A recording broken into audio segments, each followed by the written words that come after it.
All right, so here we are in 11 honors, and we're talking about the last major chapter we're going to read. So that's what the first part of this book, that first 75 pages, is about. What do I need to live on? You got to, I mean, he admits life, you can't just live in an ivory tower, you can't just contemplate and read, you got to at some point make money to make a living. He's acknowledging that. Your parents will stress that to you at some point. You got to get out of the house. You got to, you can't take any more classes. You got to actually make money doing something. But his point in the book is, well, how much money do I need? And what is the point of living? The point of living isn't just to work and make money. That's an end. That's a means to an end. That's not the end of life. You'll have to decide yourself. You think he's a believer, but he's practical. And so he wants to get to that point where he can contemplate truth and do the things he really wants to do.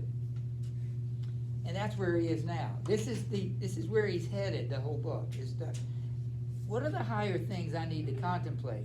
But he starts with some basic things, and I won't explain how yet, but he starts with two very simple activities that he's going to eventually relate to the higher things. That is fishing and hunting. What did I say? So he spends the first couple pages, and then he starts talking about eating, like eating and drinking. Like what things do I need to eat and drink? The food still. And then he gets to the point where he goes like from the basics, just keeping yourself alive, to the highest thing. So Lillian's going to start, and we'll at least read a paragraph, try to answer the question, and then move on. At some point I'll stop you. If it seems appropriate, we'll write a journal. So go ahead. As I came home through the woods with my string of church trailing my pole, it being now quite dark, I caught a glimpse of woodchucks stealing across my path, and felt a strange thrill of savage delight, and was strongly tempted to seize and devour him raw. Not that I was hungry then, except for the wildness which he represented. Once or twice, however, while I lived at the pond, I found myself ranging the woods, like a half-starved hound, in a strange abandonment, seeking some kind of venison, which I might devour, and no morsel could have been too savage for me. The wildest scenes had become unaccountably familiar.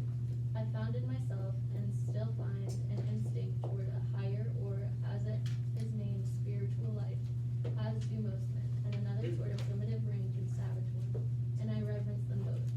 I love the wild not less than the good. The wildness and adventure that are in fishing still recommended it to me. I like sometimes to take rank hold on life and spend my day more as the animals do.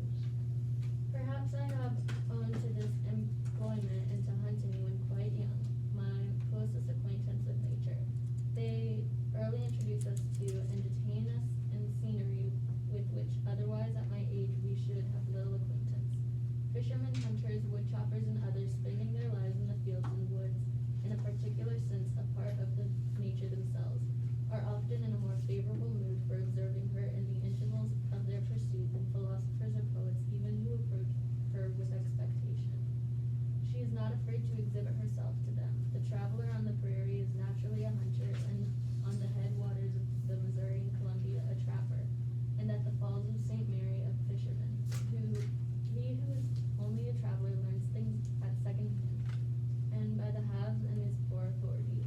We are most interested in science reports, and those men already know practically or instinctively, for that alone is a true humanity, or account of human experience. All right, so two questions we can answer. First one says, Julian, would you read the first one? The first question. Yes. Explain, I found myself and still find an instinct for a fire, or as it is named, a spiritual life, as do most men, and another toward a primitive rank and savage one, and I reverence them both. I love the wild not less than the good. I have any idea what he means by that. I think it's an absurd and comical statement. He says he saw a woodchuck. He wanted to grab him alive and eat him raw. I mean, that's absurd. Why would anybody desire such a thing? I don't know if he's purposely being funny, but it is funny to us. Yeah, what do you think? I think it's saying, like, in life, he finds the desire to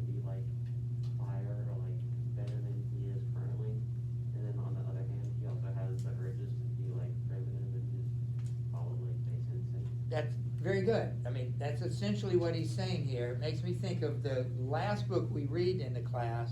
Well, no, it's one. I've switched that. The next to last book we read is Dr. Jekyll and Mr. Hyde. And he basically says the same thing, but he's talking about morality. He wants to be respectable and good and do good things and be thought of as good, but he also wants to do immoral things, which was the Hyde part of it. And so there are two parts of him, and he likes them both. Thoreau is not talking about immoral things. In fact, he never mentions that. He disdains that. But like Julian just said, there is something in him. He wants to live high, but sometimes he wants to live low. And to me, that's just the natural tendency of sinful man, because we're still sinners, as Paul says. But anyway, that's the first thing. The second thing, would you read it? Yeah, probably. You gonna read it? Yeah, because you might be able to answer it too. Why does he think hunters and fishermen are better observers of nature than are philosophers? And Are you a hunter or a fisherman? Good.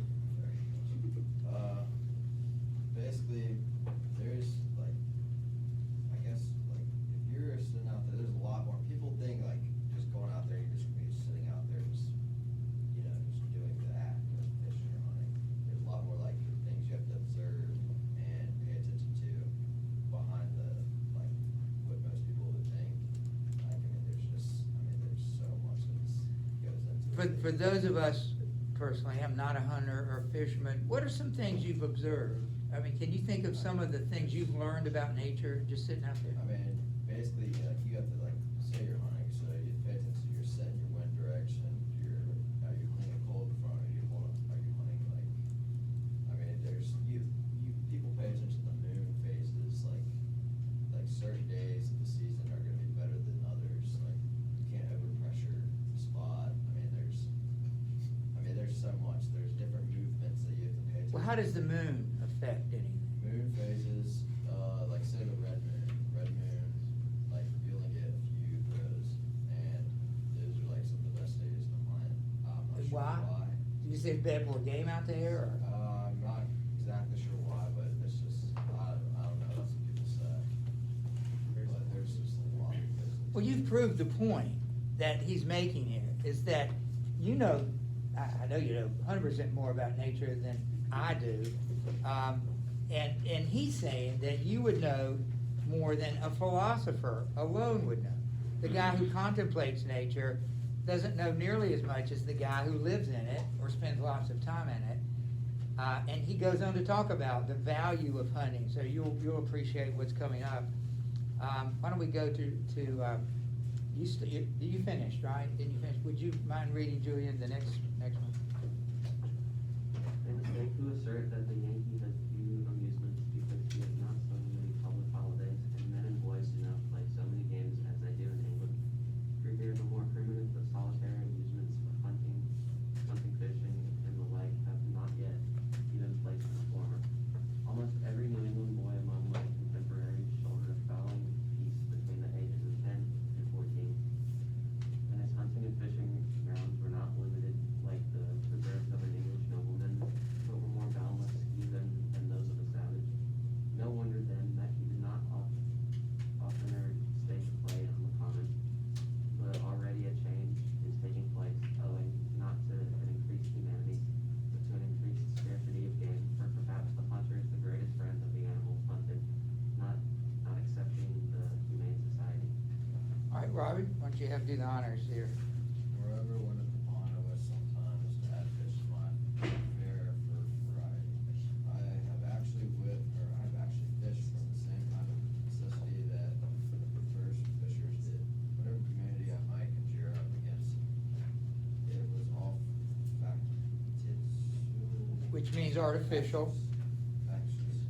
Factitious, and concern my philosophy more than feelings. I speak of my fishing only now, for I had long felt differently about fowling, and I sold my gun before I went to the woods. Not that I am less humane than others, but I did not perceive that my feelings were much affected. I did not pity the fishers nor the worms. This was a habit. As for fowling during the last years that I carried my gun, my excuse was that I was studying or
Yeah. Yet not of the text pulled ahead the same Ben not fully Ben. All right, thank you. Let's read one more, and then we can answer the next question fully. Ben. There is a period in the history of the individual as of the race, when the hunters are the best men, as Algonquins called them. We cannot but pity the boy who has never fired a gun. He is no more humane, while his education has been sadly neglected. This was my answer with respect to those youths who were bent on the pursuit, trusting that they would soon outgrow it. No humane being past the thoughtless age of boyhood will wantonly murder any creature which holds its life by the same tender injury that he does. The hair in the extremity cries like a child. I warn you, mothers, that my sympathies do not always make the usual philanthropic distinctions.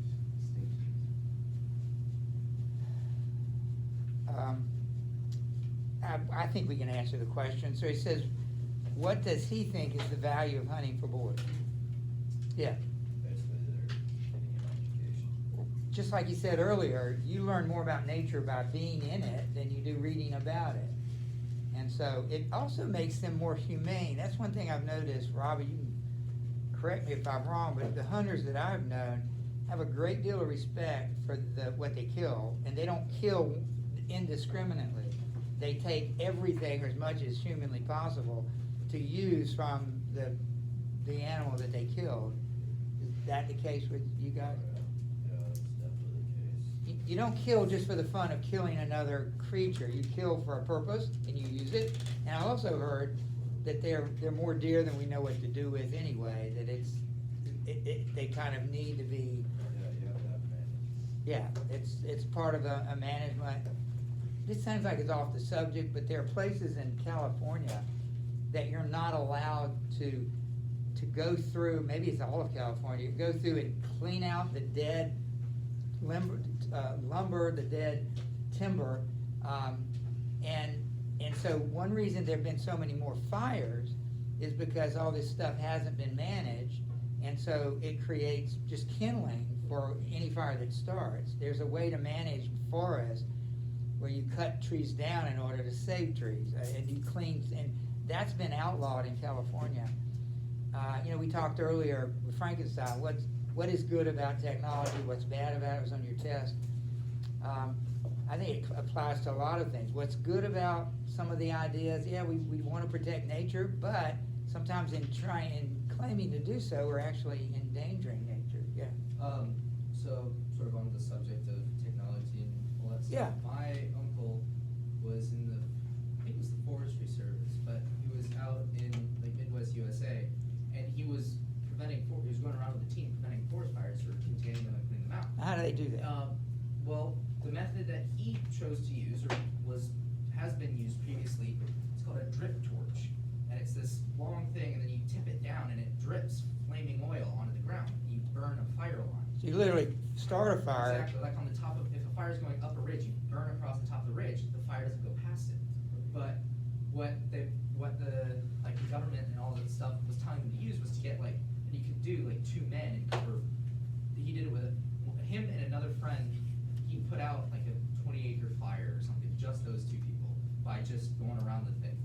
Whereas the government wanted them to take Pulaskis, which are basically like an axe with something else on the other end, and dig up a fire line and clear everything rather than just burning it. Why did they outlaw the other? It seems to be a better method. I can't remember exactly why, but there was one point when they put out that it was genuinely a 20-acre fire, and it was 2 of them, and they put it out within half an hour. Just because they burned around it, and then it just burned everything in, and it just. There's nothing to fuel it anymore. You take away the fuel, the fire's gonna burn itself out. Exactly. Which it sounds counterintuitive. You gotta put water on it. You let it burn itself out. And if you don't manage these forests, there's just one big kindling all over the place that will just burn and burn and burn. Another story, in California, they have tons of wildfires. One of his friends, I think just built a house or something, and there was a forest fire coming towards them. So he called my uncle, and my uncle said, all right, take a blow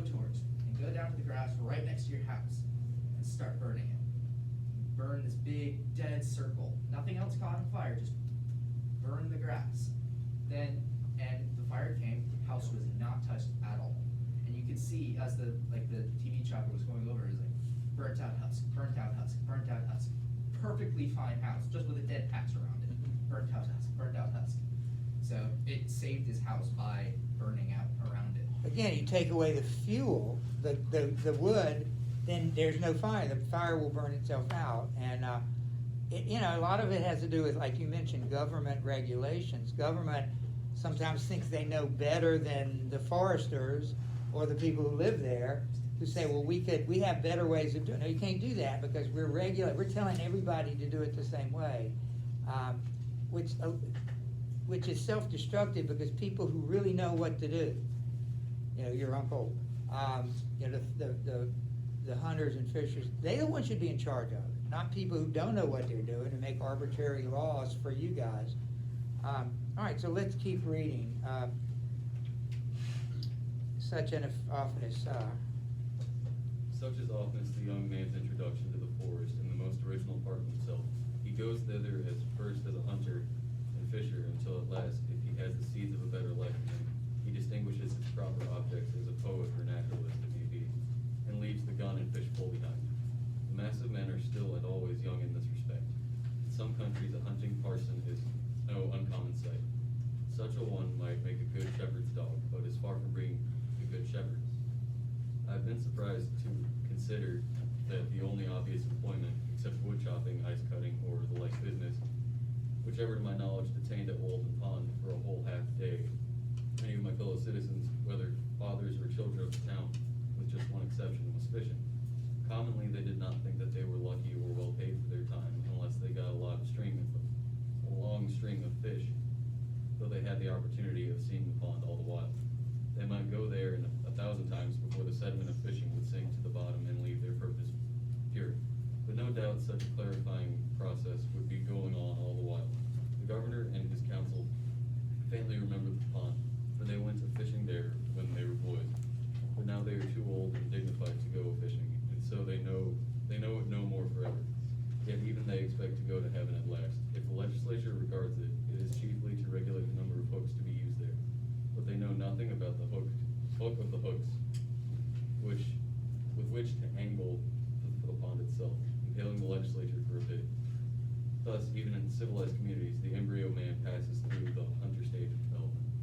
Now, again, for some of you who are fishermen, again, I've never really done it, so I understand that it's sort of like hunting. You're waiting, a lot of waiting.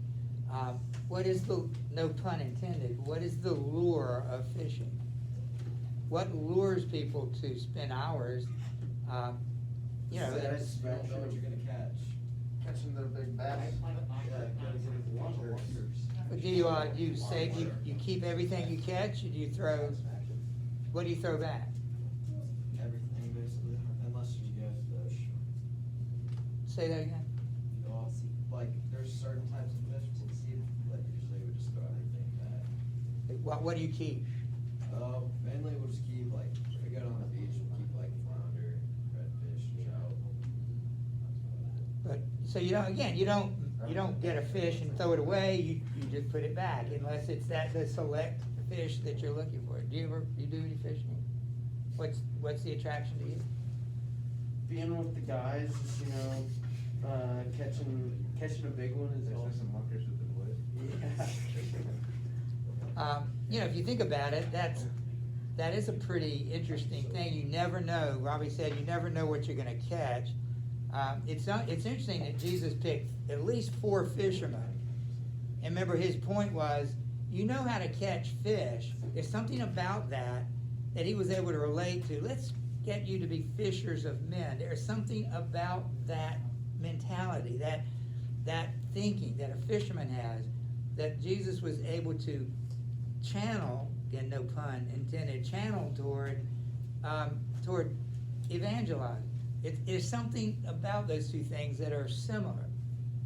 And they found, apparently, the same thrill at catching men, so to speak, giving them the gospel, as they found catching fish. That's not an accident that he picked fishermen to do that. How about it, Jackson? It's a long, if you can read half of it and give it to Alright. Alistair. I found repeatedly of late years that I cannot fish without falling a genuine self-respect. I have tried it again and again. I have skill at it, and like many of my fellows, a certain instinct for it, which revives from time to time. But always when I have done, I feel that it would have been better if I had not fished. I think that I do not mistake. It is a faint, Intimation. intimation, yet so are the first streaks of morning. There is unquestionably this instinct in me which belongs to the lower orders of creation. Yet with every year I am less a fisherman, though without more humanity or even wisdom. At present I am no fisherman at all, but I see that if I were to live in a wilderness, I should again be tempted to become a fisher, in hunger and earnest. Besides, there is something essentially unclean about this diet and all flesh, and I began to see where housework commences and whence the endeavor which costs so much to live a tidy and respectable appearance each day, to keep the house sweet and free from all ill odors and sights. Having been my own butcher and scullion and cook, as well as the gentleman from whom the dishes were served up, I can speak from an unusual complete experience. The practical objection to animal food in my case was its uncleanness, and besides, when I had caught and cleaned and cooked and eaten my fish, they seemed not to have fed me essentially. It was insignificant and unnecessary and cost more than it came to me. A little bread or a few potatoes would have done as well, with less trouble and filth. Like many of my contemporaries, I have rarely for many years used animal food or tea or coffee. And not so much because of any ill effects which I have traced to them, as because they were not agreeable to my imagination. I believe that every man who has ever been earnest to preserve his higher or poetic facilities. Are you at the repugnance to animal food? That's a fun imagination. I believe that every man different imagination. Oh, different imagination. Oh, there's one second. Okay. The repugnance to animal food is not the effect of experience, but it is an instinct. It appeared more beautiful to live low and fair hearted in my respects. And though I never did so, I went far enough to please my imagination. I believe that every man who has been earnest to preserve his higher or poetic facilities in the best condition has been particularly inclined to abstain from animal food and from much food of any kind. The significant fact stated by entomologists I find in Kirby and Spence that some insects in the perfect state, though furnished with organs of feeding, make no use of them. They lay it down as a general rule that almost all insects in this state eat much less than in that of larvae. Voracious caterpillar when transformed into a butterfly, and gluttonous maggot when become a fly, content themselves with a drop or two of honey or some other sweet liquid. Yet under the wings of the butterfly will represent the larva. This is the tidbit which becomes the insectivorous fate. The gross feeder is a man in the larva state, and there are whole nations in that condition, nations without fancy or imagination, whose vast abdomens betray them. All right, so look at question 4. He doesn't like to eat meat. Let's talk about why, and then we can talk about more generally. What's his aversion to meat? Obviously, he doesn't mind hunting. It's not about not killing an animal or fishing. He's not about not catching a fish. So that's not the reason. But why does he choose not to eat meat? Yeah. Just because a lot of other things just have less preparation effort. That's And it's yeah. not as messy, you know. Both are true. He says it just takes a long time. It's not like us. We buy it already fixed. You know, we didn't have to kill it or prepare it or cook it. We just eat it. And he said, that's a lot of trouble, and it's messy, it makes the house smell bad, he'd rather not go through the trouble. Then he kinda talks about, again, portions, I don't know if we mentioned this, we mentioned it last period. Now, you're young, you guys particularly, you could eat and eat and eat, I'm sure.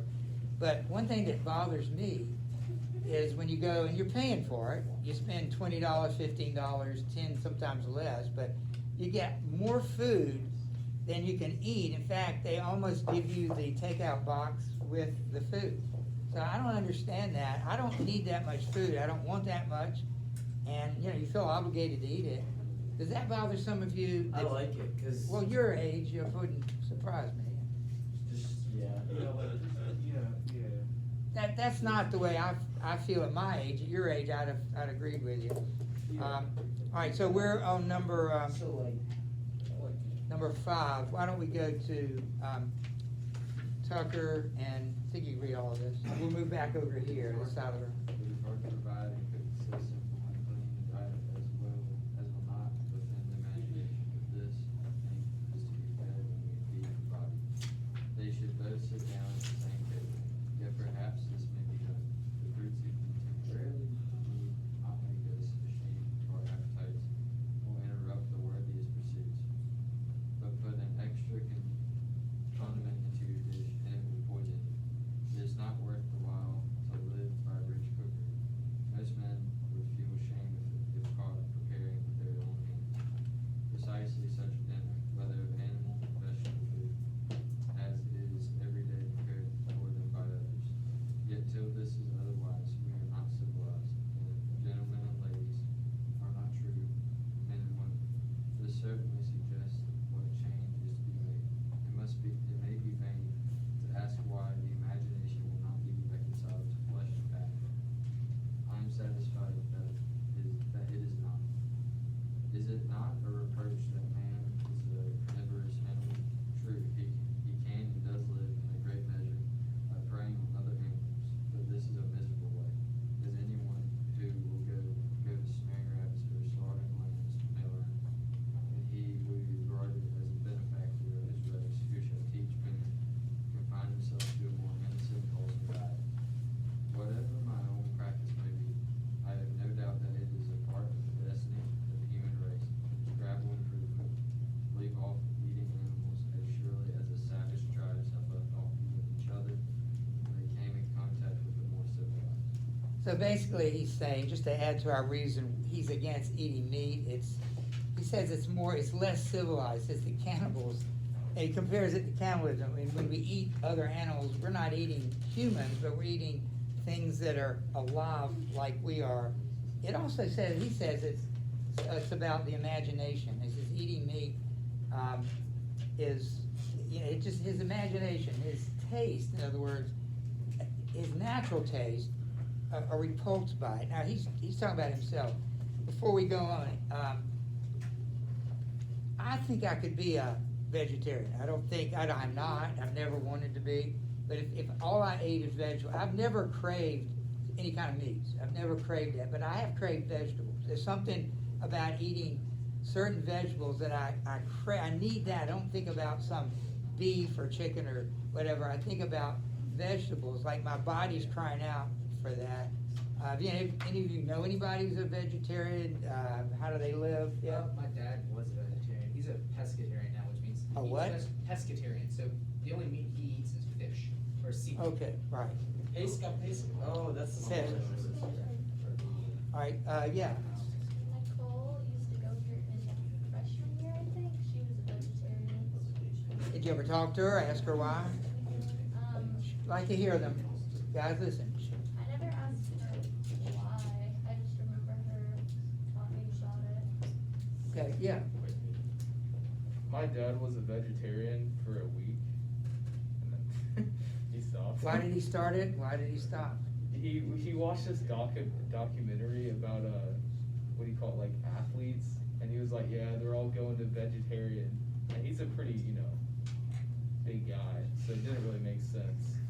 And then like a week later, because he loves meat, I don't know Yeah. why he did it in the first place. And then like a week later, he blamed it on COVID or something. He's like, yeah, it's kind of hard to do it during COVID. Well, it is harder to do it, for Yeah. sure, yeah. My friend Sky is a vegan. Vegans, tell me about vegans, they don't eat any, They don't eat meat or anything that like comes from animals, you know, like dairy products, no, like eggs. guys, listen up. Like that. She did it because she just never liked like the taste of meat, and she also is lactose intolerant, so she just doesn't eat dairy in general. So it just made sense for her to do it.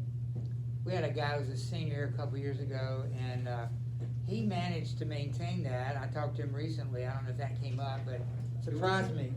I'm trying to remember his name. It'll come to me, Howell,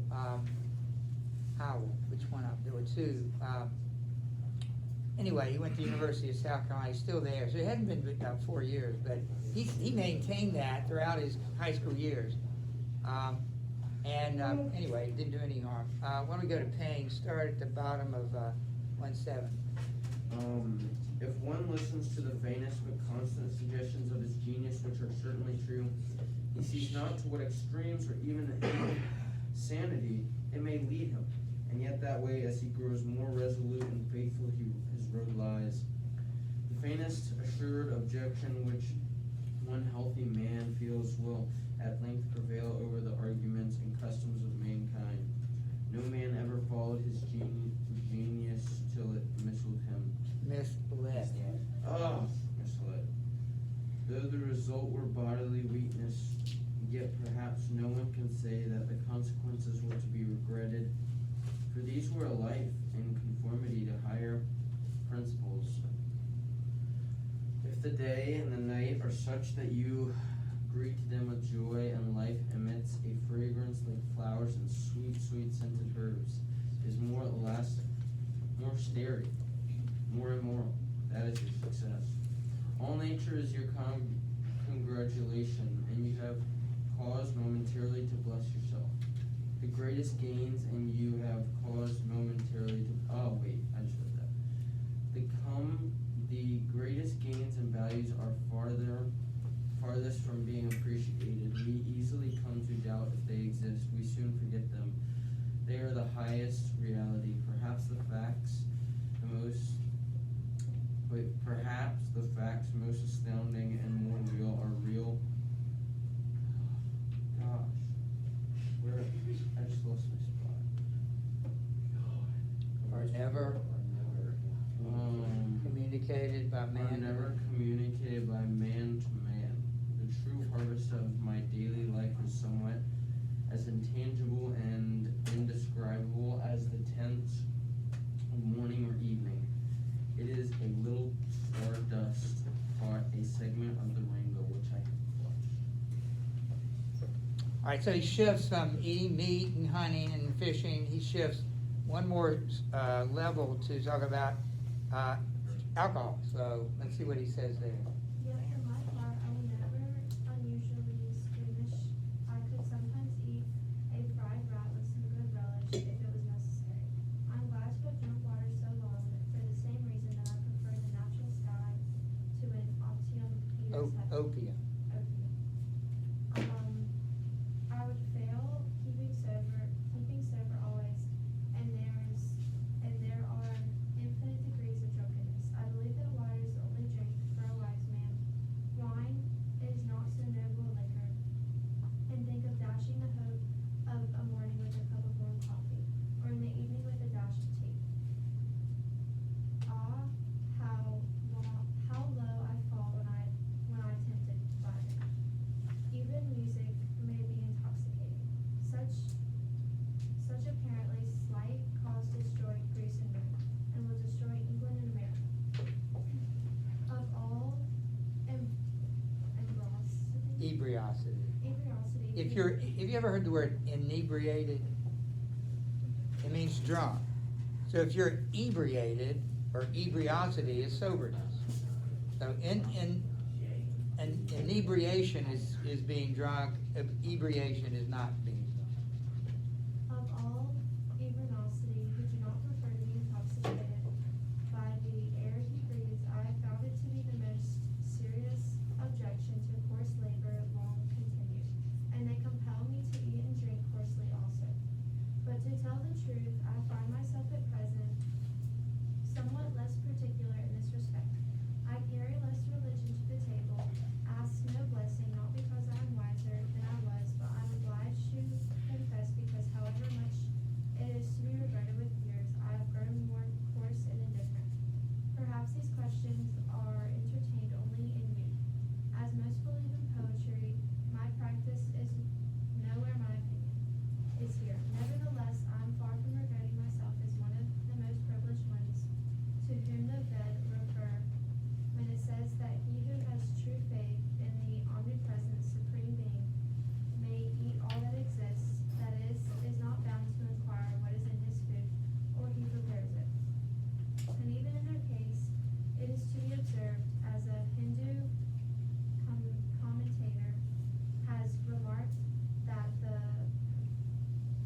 just a thought at that bottom there, he's talking about drinking and eating, he's talking about drinking alcohol. What does he say about it? What does he prefer to be intoxicated by? Water. And air. Just those simple things. Also at the bottom, he says that the Vedas, or I think Hindu scriptures, says, he who has true faith in the omnipresent being, supreme being, may eat all that exists. That is not bound to inquire what his food is or who prepares it, and even in their case, to be observed. I will stop there. Does that sound like anything you've read in the Bible? You remember, I don't know if you remember this, in Acts, Peter goes, the Jews couldn't eat certain things, and he was in a Gentile family, and he had a vision, and in the vision, God brings down a cloth that has all kinds of food on it, and animals that Jews were not supposed to eat, and basically, God was saying, he said, that all food is okay, and later Paul talks about that, if you go eat with somebody and, he doesn't believe in idols, so if they bless the food with idols, you could eat it. Doesn't matter what you eat. What goes into your body doesn't matter. It's what comes out. It's the things that are in the heart. And so, if you're doing it for your health, that's one thing, but if, in other words, you go to somebody's house and they serve something you don't like, probably the polite thing to do is eat it anyway. You're just visiting, and one time it's not going to kill you or hurt you. I thought that was interesting, but he prefers to be inebriated by natural things. We'll finish with Emma, just this one. Now he goes to the third and last area, and that's kind of sexual purity. So at least we'll get started here and finish it tomorrow, if we have class. Who has not sometimes derived an inexpressible satisfaction from his food in which appetite has no share? I've been thrilled to think that I own the mental perception to the commonly gross sense of taste, that I have been inspired through the palate that some fairies which I had eaten on a hillside had fed my genius. The soul, not being a mistress of herself, said, sang Sue, one looks and one does not see, one listens and one does not hear, one eats and one does not live with the savor of food. He who distinguishes the true flavor of his food can never be a glutton. He who does not cannot be otherwise. A Puritan may go to his brown bread crust with as gross an appetite as ever, an alderman to his turtle. Not that food which entereth into the mouth defileth a man, but the appetite which with it is eaten. It is not neither the quality nor the quantity, but the devotion to sensual savors. When that which is eaten is not a viand to sustain our animal, or inspire our spiritual life, but the food of the worms that possess us. If the hunter has a taste for mood, turtles must caress nether savage tidbits. The fine lady indulges a taste for jelly made of calf's foot, or for sardines from the other sea, and they are even. He goes to the mill pond sheath to her preserved pot. The wonder is how you and I, can live with the slimy beast of life, eating and drinking. All right, let's answer this last one, number 6, not the last question, but explain. It is neither the quality or quantity, but the devotion to sensual savors, when that which is eaten is not a viand to sustain our animal or inspire our spiritual life, but food for the worms that possess us. What is he saying about eat anything sensual, particularly in this case, food or drink? Says it's not going to make us a better person if it's only to appease some appetite. Then we shouldn't.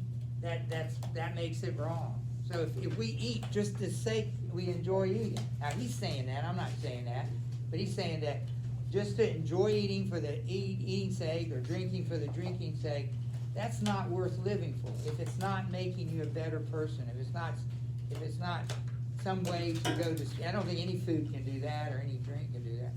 So we will continue this tomorrow, probably finish it. I know we can finish it. And we're basically done with Walden with a couple of small exceptions.